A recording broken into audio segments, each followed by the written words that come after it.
Halo, assalamualaikum warahmatullahi wabarakatuh. Selamat pagi, sobat Santi. Jumpa lagi di Cangkir Santi 12, yaitu berbincang dan berpikir untuk insan peneliti pada tayangan nomor 12. Saya sekarang ada di Magetan. Kita akan berbincang-bincang tentang penyajian data. Penyajian data itu bisa tekstural, bisa tabular, bisa grafikal. Lalu gimana kita memilihnya? Yuk kita lihat lebih jauh. Kita misalkan saja kita akan meneliti perbandingan modalitas belajar atau gaya belajar antara siswa laki-laki dan siswa perempuan. Lalu seperti tahap statistik yang kita pelajari, kita lakukan dulu pengumpulan data bulta, misalnya dengan cara angket, kuesioner. Lalu data diolah.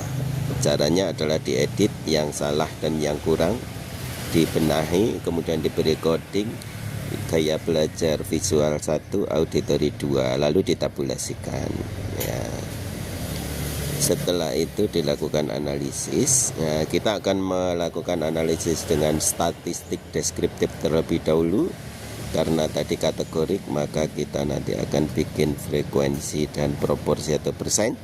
Lalu ada statistik analitik, yaitu menguji hipotesis dengan uji chi-square misalnya. Selanjutnya adalah analisis penyajian data atau nyata. Ketika kita melakukan analisis dengan statistik deskriptif, kita coba sajikan dengan diagram pi atau dengan cara grafikal. Nah, misalnya saja untuk laki-laki ada modalitas belajar yang visual 60%, kemudian ya ini ya, visual 60%, kemudian yang auditori hanya 40%. Nah, kemudian yang perempuan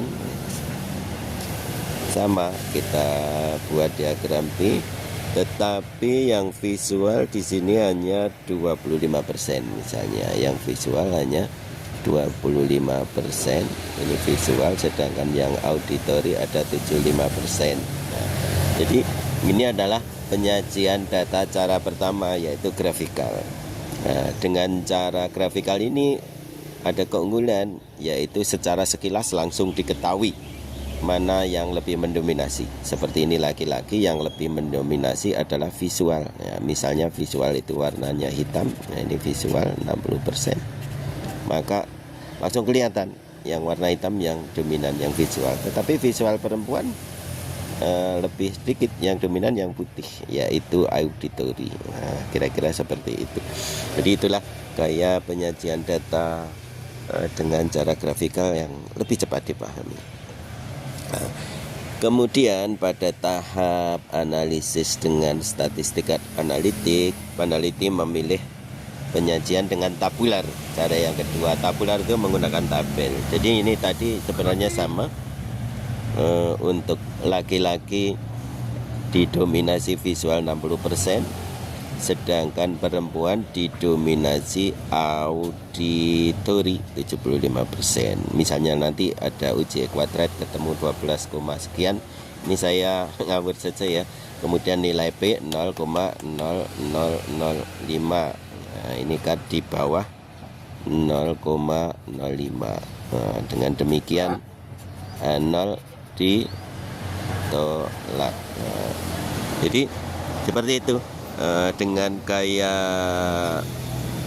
tabular, yaitu cross tab, ini sudah kelihatan kalau laki-laki cenderung persen lebih besar di visual, sedangkan perempuan lebih besar di auditori. Ini cara tabular. Ya, cukup mudah juga untuk dilihat secara sekilas, tapi tentunya sepertinya ini lebih mudah ditangkap secara cepat itu justru menggunakan yang grafikal. Nah, barulah nanti diinterpretasikan. Tadi sudah jelas.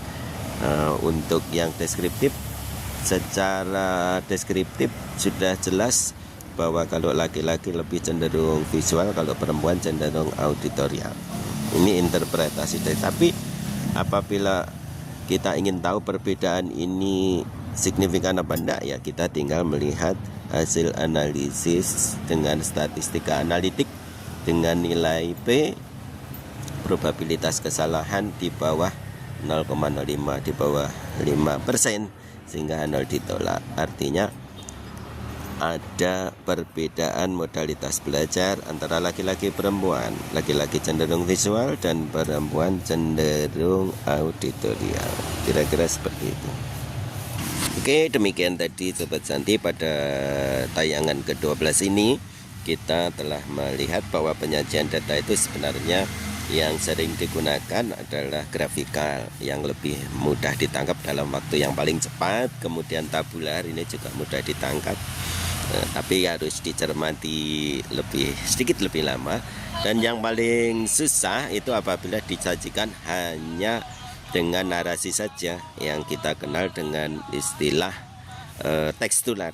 Jadi hanya menceritakan kelompok laki-laki 60% dari mereka, yaitu 30 orang, memiliki modalitas belajar visual, sedangkan selebihnya 20 orang atau 40% memiliki modalitas belajar auditori, dan seterusnya.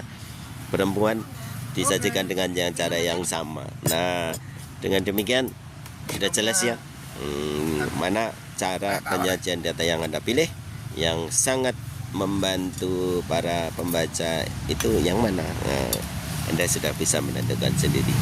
Jadi demikian, kita jumpa lagi pada Candidut Santi berikutnya yang ke-13. Salam sehat selalu. Assalamualaikum. Salam sejahtera. Bye-bye.